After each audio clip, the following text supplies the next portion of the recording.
교회 밖으로 나온 교회라고 하는 제가 책을 보았는데요. 그 책에 이런 질문을 던지고 거기에 대한 답을 달고 있었습니다. 그리스도인들이 복음 전파에 어려움을 겪고 있는데 그 이유는 뭘까를 쓰고 있었어요. 두 가지인데 이제 복음 전파의 어려움이라고 하는 것은, 하나는 복음을 전하기가 너무 어렵기 때문에 복음 전하는 것 자체를 어려워하는 그런 어려움이 하나 있고요. 그 다음에 하나는 복음을 전하긴 하지만 잘 전파되지 않은, 전달되지 않는 이러한 어려움을 쓰고 있었습니다. 두 가지 이유를 그 책은 쓰고 있었는데 많은 공감이 되었습니다.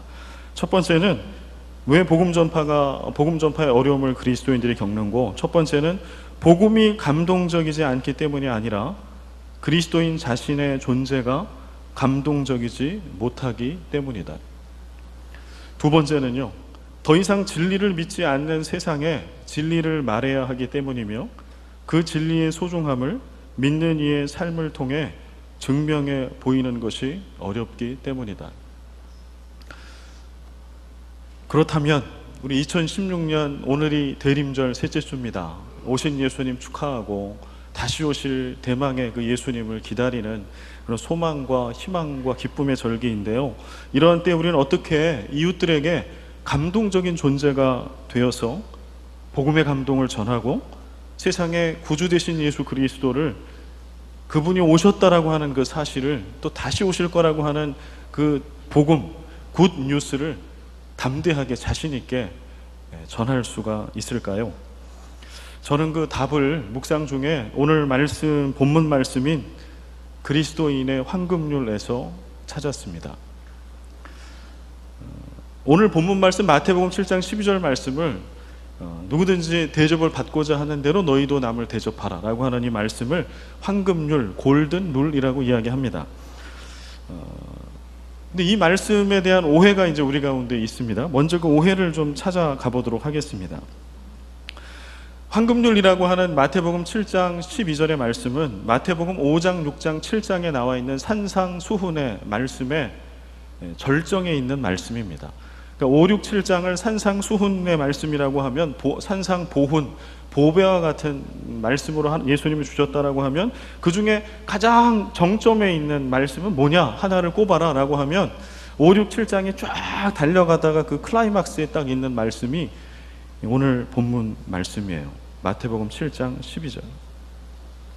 새로운 세상, 메시아가 오셔서 펼쳐진 새로운 세상에 예수 그리스도, 그분의 나라 백성으로서 마땅히 지켜야 할 모든 윤리 실천의 최고봉, 바로 이것이 오늘 마태복음 7장 12절 그리스도인의 황금률입니다.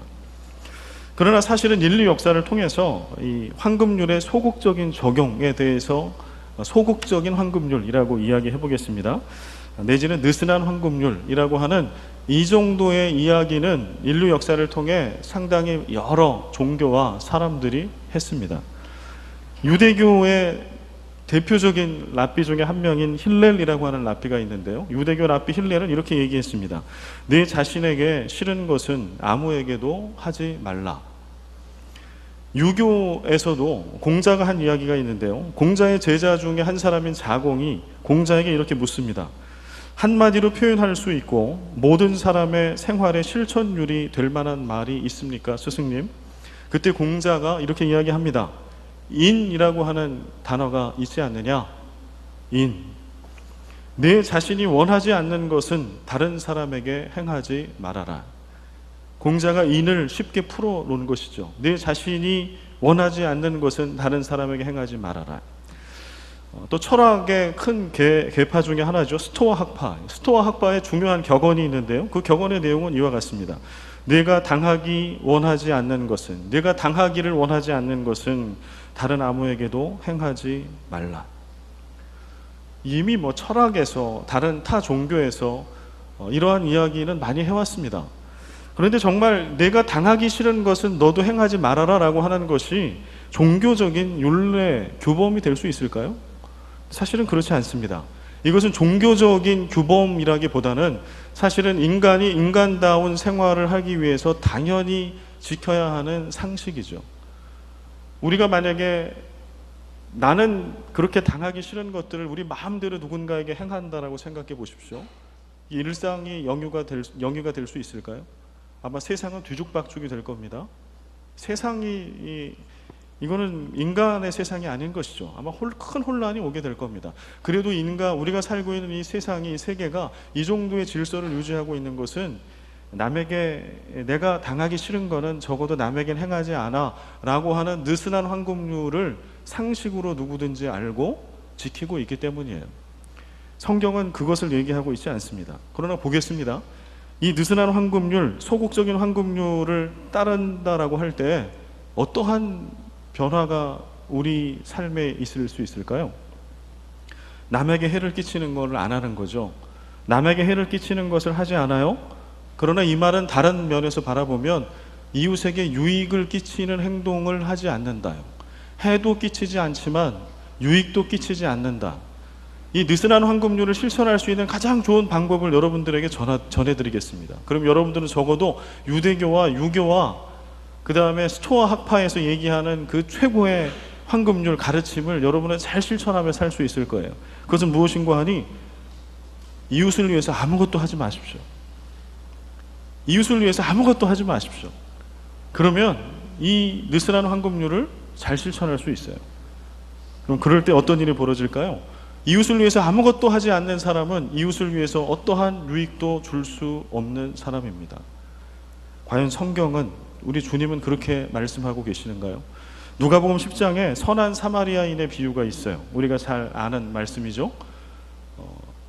여리고에서, 예루살렘 가는 길에 여리고에서 한 사람이 강도를 만나서 생명에 위중한 상태에 놓이게 되죠. 그럴 때 세 부류의 사람이 지나간다라고 성경은 씁니다. 제사장과 레위인과 사마리아인. 그런데 제사장과 레위인은 아무것도 하지 않았습니다. 이 얘기는 뭐냐 하면 느슨한 황금률의 입장에서 보자면 그는 그 황금률 규칙을 철저히 지킨 거예요. 강도는 그를 해했지만 제사장과 레위인은 아무 해도 그에게 끼치지 않았습니다.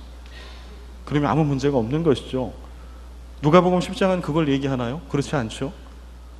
당시에 사람이 아니라 짐승처럼 취급받고 있었던 사마리아 사람이 그 강도를 치료해주고 여관에 맡겨주고 하지 않습니까? 그러면서 성경이 얘기하고 있는 것은 무엇이에요? 이웃에게 아무것도 하지 않아 악을 끼치지 않는 것을 포함한 아무것도 하지 않는 자가 아니라 너희들은 오늘 도움이 필요한 누군가의 선한 사랑을 실천하는 이웃이 되어라. 이게 그 말씀의 핵심이죠. 성경이 기대하는 것은 느슨한 황금률이 얘기하는 것이 결코 아닙니다. 그렇다라고 하면 성경이 얘기하고 있는 황금률의 진정한 성경적인 의미는 무엇일까요? 오늘 하나하나 좀 살펴보겠습니다. 우리 12절 말씀, 오늘 본문 말씀을 우리 큰 목소리로 함께 읽겠습니다. 시작. 그러므로 무엇이든지 남에게 대접을 받고자 하는 대로 너희도 남을 대접하라. 이것이 율법이요 선지자니라. 아멘. 우리가 그냥 흔히 황금률 할 때 아는 말씀은 그러므로 이후에 있는 말씀이죠. 무엇이든지 남에게 대접을 받고자 하는 대로 너희도 남을 대접하라. 그런데 그렇게만 알아가지고는 이 말씀을 우리가 깊이 이해하기가 어렵습니다. 12절에 가장 키가 되는 말씀은 그러므로입니다. 그러므로를 넘어가면 이 말씀을 제대로 이해하기가 어렵습니다. 그러므로라고 하는 접속사가 나와 있는데 그러므로는 어떤 때에 쓰는 접속사인가요? 그러므로 앞과 뒤에 연결해주는, 그러므로라고 하는 것은 접속사, 연결고리, 문장과 문장을 연결해 주는 것. 그러니까 오늘 12절의 말씀은 12절 말씀 하나만 가지고서는 해석할 수가 없는 말씀이에요. 그 앞에 있는 말씀, 원인이 되는 말씀과 연결되어야 그 뜻을 알 수가 있습니다. 그러면 어떤 말씀과 연결이 되어 있을까요? 7장 전체가 연결되어 있는데요. 먼저 7장 1절하고 12절, 1절부터 6절까지는 비판을 받지 아니하려거든 비판하지 말라라고 하는 주제의 말씀이 기록되어 있어요. 한번 1절과 12절을 연결해 볼까요? 말이 됩니다. 비판을 받지 아니하려거든 비판하지 말라. 그러므로 무엇이든지 남에게 대접을 받고자 하는 대로 너희도 남을 대접하라. 비판과 연결되어 있어요. 사람과의 관계 속에서 너희들이 사람과의 관계 속에 다른 사람에게 뭐를 어떻게 대접받기를 원하느냐라고 할 때 제대로 알지 못하고 사랑의 동기가 아닌 상태에서 그렇게 비판하는 그 비판을 네가 받기를 원치 않으면 비판하지 말아라. 그 삶의 원리와 원칙을 지켜 네 삶의 모든 자리에 적용해라 라고 하는 말씀이죠. 또 하나 연결되는 말씀이 있습니다. 12절이 그 바로 앞에 나오는 7절부터 11절까지의 말씀과도 연결이 됩니다. 7절부터 11절의 말씀은 우리가 잘 아는 저 말씀이에요. 구하라, 찾으라, 문을 두드리라.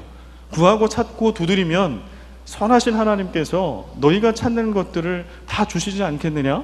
라고 하는 말씀이죠. 이것도 연결해 봅니다. 11절 하반부부터 하물며 하늘에 계신 너희 아버지께서 구하는 자에게 좋은 것으로 주시지 않겠느냐? 그러므로 무엇이든지 남에게 대접을 받고자 하는 대로 너희도 남을 대접하라. 너희가 정말 하나님께 받기를 원하는 것이 있느냐? 그렇다라고 하면 하나님께 받기를 원하는 그대로 하나님은 실체가 보이지 않으시니까 내 이웃들에게 내가 하나님께 받기를 원하는 대로 행해라. 그러면 가장 좋은 것을 주시는 그 하나님께서 갚아주실 것이다 라고 하는 말씀. 정리를 해보면 사람들로부터 하나님으로부터 대접받기를 기대하는 만큼 먼저 너희 이웃들에게 적극적으로 베풀며 행하며 살아라 라고 하는 말씀. 그렇다라고 하면 왜 예수님께서는 산상보훈 5, 6, 7장에 중요한 기팔복을 포함해서 중요한 말씀이 있는데 그 말씀의 가장 클라이맥스 절정에 이 황금률의 말씀을 주셨을까요? 황금률을 주신 이유는 무엇일까요? 우리는 이 말씀을 좀 경히 생각하는 경향이 있어요. 왜냐하면 오해하기 때문에 그래요. 아까 설명해 드린 대로 느슨한 황금률로 이걸 받아요. 그냥 하기 싫은 거, 남들이 나에게 하는 거가 원하지 않는 거 있으면 그렇게 하지 말고 그냥 그렇게 살으라고. 절대 이게 황금률이 아닙니다. 이것은 황금률의 정신이 아닌 겁니다. 황금률은 정말 소중한, 예수님이 새로운 왕으로 이 땅에 오셔서 주님이 주인 되시는 귀한 왕국에 우리가 그의 백성으로 살아갈 때 반드시 지켜야 할 가장 키가 되는 그러한 원리입니다. 이거 왜 주셨을까요? 이 이유를 찾기 위해서는 인간이라고 하는 우리 존재를 좀 들여다보아야 합니다. 우리는 우리 스스로에 대해 절대 객관적일 수가 없는 존재입니다. 다른 사람에 의해 조금이라도 손해를 보거나 자존심에 상처를 입는 것을 우리는 절대 용납하지 못합니다. 저만 그러나요? 저는 그럽니다. 여러분들은 난 아닌데. 1페소라도 손해가 되면 불편해요. 특별히 자존심의 상처를 누군가 나에게 입히는 이야기를 한다라고 하면 참 용납하기가 어렵습니다. 그러나 역으로 우리는 누군가에게 혹시 손해를 주고 있지는 않은지, 또 누가 나 때문에 상처를 받고 있지는 않은지에 대해서는 상대적으로 무딜 대로 무뎌 있어요. 또 하나, 우리는 누군가의 실수에 대해서 되게 예민합니다. 그렇게 남의 실수가 잘 보일까요? 그래서 예민하게 바라보고 지적하고 판단하고 정죄합니다. 그러나 역으로 누군가 나를 지적하고 판단하는, 또 정죄하는 말을 하면 우린 이렇게 반응해요. 네가 나를 얼마나 안다고 그렇게 함부로 얘기하십니까? 누구나 다 그렇습니다. 인간의 본성입니다. 여기까지가 예수 만나기 이전 우리의 죄된 본성입니다. 예수님 만나기 이전, 복음을 만나기 이전에 인간의 본성은 이게 자연스러워요. 그래서 이거 가지고 뭐라고 하거나 왜 이래 이럴 이유가 없어요. 이게 우리의 본성이니까요. 그러나 중요한 것은 예수 그리스도를 만난 이후에는 바뀐다라고 하는 것이죠. 그 바뀌는 전환점의 기준으로 주신 것이 오늘 말씀 마태복음 7장 12절이에요. 전혀 다른 삶의 지침을 주신 겁니다. 우리가 그리스도인이라고 한다면 사람은 누구나 그래라고 얘기하면 안 됩니다. 주님께서 이렇게 살라고 하셨다라고 얘기해야 합니다. 그리고 그렇게 살아내야 합니다. 이것은 윤리 지침이 아닙니다. 오늘 마태복음 7장 12절 마지막에 보면 뭐라고 쓰고 있는 거 하니? 그 본문의 맨 마지막에 이것이 율법이요 선지자니라 라고 말씀해요. 앞에 얘기한 황금률의 말씀이 율법이요 선지자니라. 율법이요 선지자니라라고 하는 말씀은 이것은 사람의 얘기가 아니다. 이것은 사람의 윤리 규정이나 그런 규칙이 아니다. 이것은 준엄한 하나님의 말씀이다. 이것은 1.1획도 틀림이 없이 지켜야 하는 복음이다 라고 하는 뜻이죠.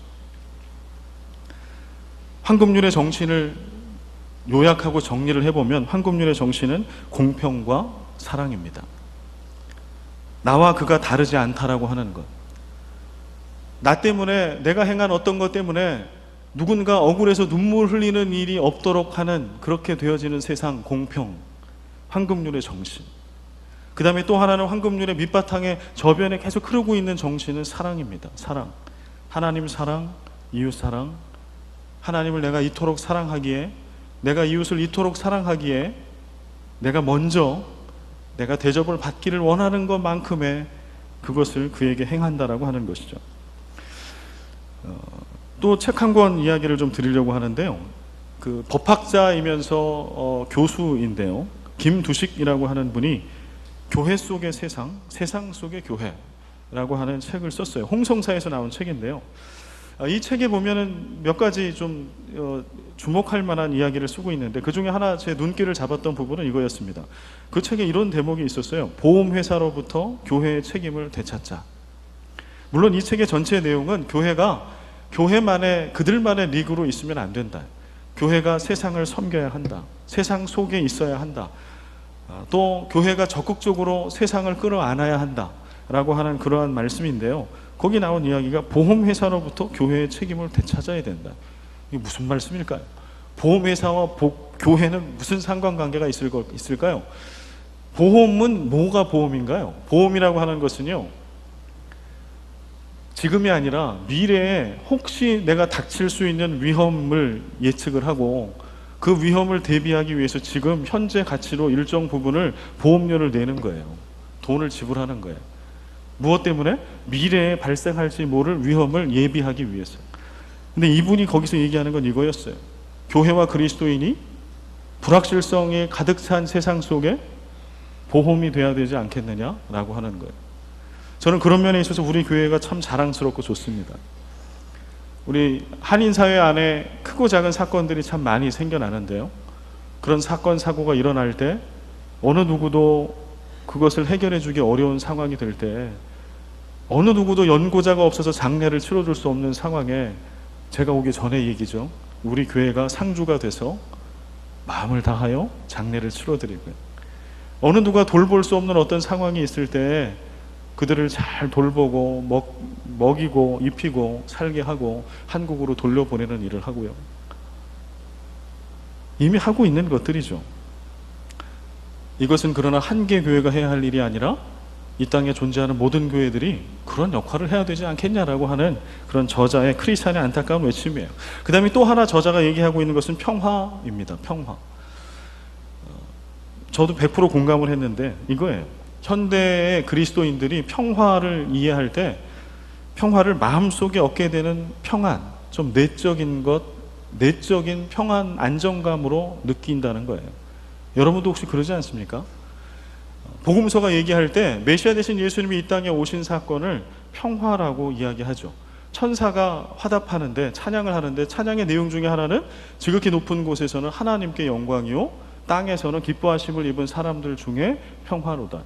메시아가 오신 것은 이 땅에 평화로 임하셨다라고 하는 거예요. 그럴 때 우리 마음엔 이게 있어요. 예수님이 오시면 평화, 우리 마음에 내적으로 얻게 되는 그러한 굴곡이 없는 평안함, 안정스러움. 그러나 정말 성경이 얘기하는 평화도 그 평화일까요? 물론 내적인 마음의 평안과 평화도 포함되어 있습니다. 그러나 거기에 머물러 있지 않아요. 성경이 얘기하는 평화, 메시아가 오시는 것을 통해서 우리가 누리는 평화는 그러한 평화를 훨씬 뛰어넘습니다. 예수님이 이 땅에 오셨을 때 복음서의 말씀에 보면 2살 아래로 예수님 나실 때 비슷할 즈음에 태어난 2살 미만의 아이들을 다 죽였습니다. 헤롯이. 그 얘기는 뭐냐면 예수님이 태어나신 그때 이스라엘 곳곳이 곡소리가 났다라고 하는 거예요. 예수님은 이스라엘 전체가 장래의 분위기 속에 있을 때 오신 분이에요. 이게 평화인가요?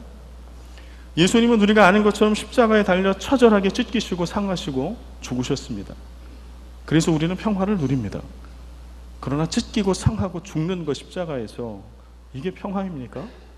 이게 마음의 내적인 안위입니까? 그렇지 않습니다. 성경이 얘기하고 있는 평화, 교회를 향해서 너희가 평화를 만들어내는 자들이 예수처럼 되라라고 얘기할 때 그 평화는 부족한 것이 있어서 깨어진 곳을 향하여 예수님처럼 찾아오고 나아가 그들에게 보험이 되고 그들에게 위로가 되고 그들에게 황금률의 사랑을 먼저 실천하여서 그들의 부족한 삶의 모든 자리를 채워주는 것. 나에게는 고난이 올지라도, 나에게 일상의 편안함이 깨질지라도, 내 마음에 폭풍이 칠지라도 부족한 것이 채워지는, 이웃들의 부족한 것이 채워지는 온전한 삶의 평화, 이게 성경이 얘기하고 있는 아주 치열한 평화입니다. 시편 기자는 이것을 이렇게 표현해요. 시편 85편 10절에 보면 정의와 평화가 입맞춘다 라고 하는 표현이 나와요. 참 시는 시입니다. 정의와 평화가 입맞춘다. 이게 진정한 평화예요. 여러분, 정의는 내 마음속에 내가 정의를 바란다라고 절대 이루어지지 않죠. 정의는 불의가 판치는 세상 속 한복판에 들어가 그 불의함의 문제를, 근원을 해결해야 정의가 이루어집니다. 정의와 평화가 입맞추는 것. 그래서 이런 황금률을 우리에게 주셨는데요. 이제 삶의 자리로 오겠습니다. 이제 여러분의 입장, 또 제 입장에서 이거를 적용하는 입장에서 제가 묵상을 해보았어요. 아, 이게 귀한 줄 알겠는데 이거 왜 자꾸 우리의 삶 속에 습관처럼 우리는 이걸 잘 행하지 못할까? 왜 그럴까 돌아봤어요. 그랬더니 이 부분이 걸리더라고요. 뭔가 하니 남에게 대접을 받고자 하는 대로 남을 대접해 봤죠. 아마 우리가 그리스도인이고 이 황금률을 아는 분이라면 이 실천을 아마 숱하게 해보셨을 겁니다. 그런데 남에게 대접을 받고자 하는 대로 남을 대접해 봤더니 어떻게 돼요? 돌아오는 게 없어. 이거를 몇 차례 경험하면 이게 황금률이 더 이상 아니죠. 이거는 골든 룰이 아니라 스톤 룰이죠. 우리 이럴 때 많지 않나요? 누가 달라고 한 적도 없는데 우리는 그에게 뭔가를 줘. 그렇죠? 우리는 착하니까. 우리는 황금률이라고 하는 예수님이 왕 되신 세상에 새로운 지침을 가지고 있는 사람이니까 그걸 실천해요. 누가 하라고 얘기하지 않아도.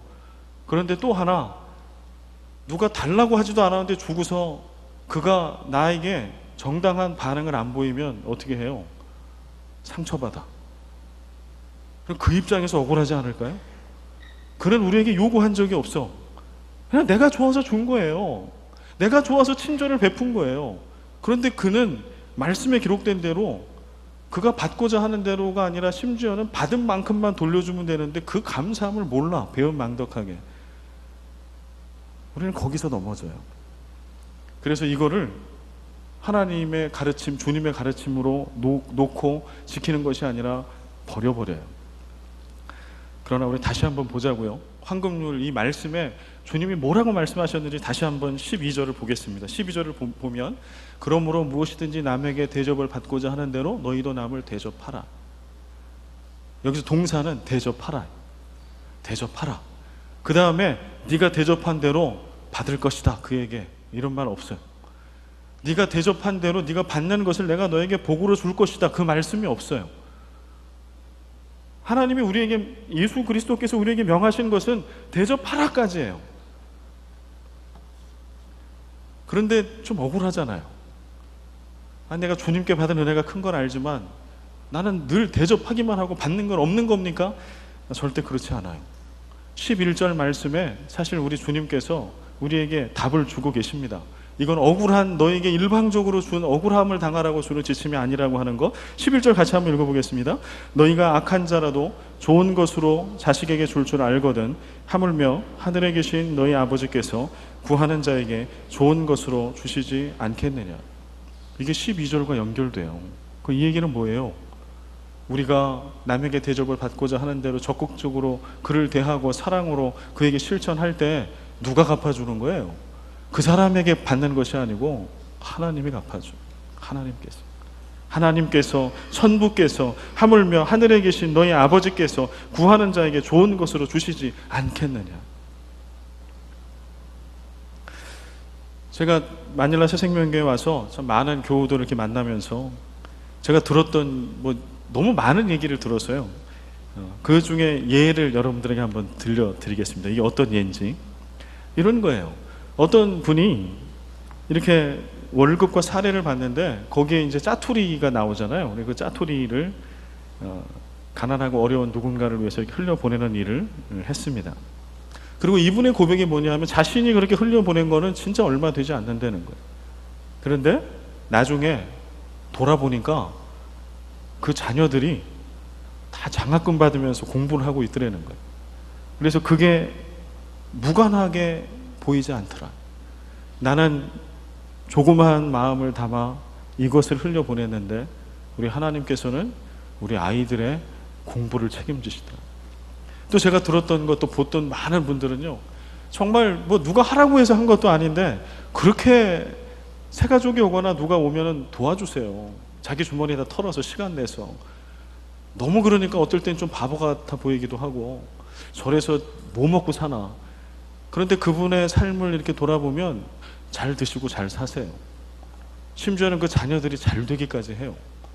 그런 걸 보면 이랬으니까 하나님 이랬다라기보다 우리는 오늘 황금률에서 이야기하는 것, 우리는 대접하는 거를 하면 돼. 그러면 그 뒤는 누가 책임져 주세요? 하나님이 책임져 주세요. 오늘 이제 말씀을 좀 결론을 맺으려고 합니다. 12절 말씀에 보면 여러분들은 보자고, 무엇이든지 남에게 대접을 받고자 하는 대로. 여러분 남에게 얼마만큼 대접을 받고 싶으십니까? 제가 여쭤볼게요. 이게 좀 정량으로 드려야 마음에 딱 올 것 같아서 1부터 10까지 있는데요, 1은 제일 적은 거예요. 대접받고 싶은 것 중에 10은 제일 최고예요. 완전한 건 최고. 자, 나는 1만큼만 받으면 난 조금 받고 조금 줄래, 이런 분 계세요? 남에게 대접을 받고자 하는 게 난 1이다. 제가 그대로 해드리려고. 아니다, 나는 남에게 대접을 받고자 하는 대로 난 10이다. 양심에 좀 이게 찔리시나요? 저는 10입니다. 인간은 그렇습니다. 남에게 대접을 받고자 하는 대로, 사실은 정답을 예수님이 아시고 얘기한 거예요. 남에게 대접을 받고자 하는 대로는 최고의 거예요. 저는 누군가에게 최고의 대접을 받고 싶어요. 제 아내에게, 이 세상에 아내가 남편을 대할 때 1부터 10이 있으면 10의 대접을 받고 싶어요. 그래서 제가 10을 못 해줘서 늘 탈이지만 여튼 받고는 싶어요. 저는 우리 자녀들에게 1부터 10까지 부모에 대한 존경심이 있다면 10의 존경심을 받고 싶어요. 여러분과 저의 관계 속에서 목사와에게 줄 수 있는 어떤 관계와 사랑이 있다면, 존경이 있다면, 저는 1도 아니고 5도 아니고 7도 아니고 10을 받고 싶어요. 욕심쟁이. 저는 그래요. 이게 인간입니다. 그러면 이 말씀 지금 뭐를 주시는 걸까요? 사실 이 말씀에 대해서 예수님은 우리에게 본을 보여주셨어요. 황금률의 실천을 보여주셨어요. 그 실천은 십자가입니다. 이 땅에 인간의 몸을 입고 이 땅에 오신 성육신의 사건입니다. 말도 안 되게 하나님께서 인간의 몸을 입고 우리에게 오신, 선물로 오신 사건, 우리에게 주실 수 있는 10을 주신 사건, 죄로 인하여 죽었던 나를 구원하시기 위해서 십자가에 달려 죽어주신 사건, 우리에게 주실 수 있는 1부터 10까지의 사랑이 있다면 최고의 완벽하고 완전한 10의 사랑을 우리에게 주신 사건, 그리고 오늘 그분께서 그리스도인 된 우리들에게 말씀하세요. 얘들아, 무엇이든지 남에게 대접을 너희들이 받고자 하는 대로 그 최고의 것을, 내가 알아 너희들을, 너는 최고의 것을 받기를 원해. 그래서 내가 너희들의 최고가 된 거야. 그 최고의 것을 너희 이웃들에게 주지 않겠니? 그렇게 서로가 서로에게 주지 않겠니? 그 세상이 바로 내가 꿈꾸는 세상이다. 서로가 서로에게 우리가 줄 수 있는, 우리가 받기를 원하는 최고의 것들을 먼저 대접하고 베풀며 나누는 세상, 그런 세상이 된다면, 우리가 그렇게 살아낼 수 있다면, 서두에 제가 말씀드린 그리스도인이 복음 전파할 때 어려움을 겪는 이유, 복음이 감동적이지 않는 것이 아니라 그리스도인 자신의 존재가 감동적이지 않기 때문에 복음이 전파되지 않고 복음이 막히는 이 문제를 극복할 수 있지 않을까요? 믿지 않는 사람도 예수가 누군지를 압니다. 교회를 싫어하는 사람도 예수가 4대 성인 중에 하나라고 하는 거는 다 알아요. 교회를 안 다니는 사람도요, 산상보훈의 말씀, 이것은 지고지순의 인류가 가지고 있는 최고의 윤리 중에 하나라고 하는 것쯤은 다 알아요. 황금률이라고 하는 것은 이 땅에 갖고 있는 어떠한 철학과 종교에서 갖지 못하는 최고의 그 종교 위에 있는, 윤리 위에 있는 실천 윤령이라고 하는 것을 다 알아요. 그런데 그들이 예수를 받아들이지 않아요. 그들이 복음을 받아들이지 않아요. 왜냐하면 그 좋은 것을 가지고 살고 있는 그리스도인들이 그들의 삶이 감동적이지 않아요. 2016년 대림절 성탄절에 저는 우리 마닐라 새생명교회 여러분과 저 때문에 믿지 않는 사람들조차도 감동받기를 바랍니다. 복음의 감동이요. 그래서 예수를 그들이 만날 수 있기를 간절히 소망합니다. 그래서 그런 사랑의 소망이 우리를 통해서 온 누리와 온 세상에 전파되는, 요즘에 참 웃을 일들이 많지 않은 필리핀 안도 그렇고 우리 조국의 현실도 그렇고, 이러한 때에 예수님이 이 땅에 오신 것, 다시 오실 예수님은 기쁨이고 소망입니다. 오늘 우리의 그리스도인다운 삶을 통해, 예배를 통해 그러한 성탄의 기쁨과 소망이 온 누리에 펼쳐가기를 간절히 소망하고, 또 여러분과 제가 그런 그리스도인이 되기를 간절히 축복합니다. 아버지 하나님, 2016년 대림절 셋째 주를 맞이합니다. 성탄의 절기가 이제 2주 남았습니다. 우리를 향한 아버지의 그 마음 알아 받기만을 원하며 그저 그렇게 살아가는 자가 아니라 받고자 하는 대로 가장 온전한 사랑을 나누며 베풀 줄 아는, 그렇게 주의 나라를 예비하는 성탄을 축하하며 나누는 우리 모두가 되게 하여 주옵소서. 이제는 우리 주 예수 그리스도의 은혜와 아버지 하나님의 끝없는 사랑과 성령의 교통하심과 역사하심이 주님 마음 알아 주의 뜻대로 그렇게 성탄의 계절을 살아가고 맞이하기를 다짐하는 예배 가운데 나온 모든 주의 백성들 머리 위에 이제와 영원히 항상 함께 계시기를 간절히 축원하옵나이다.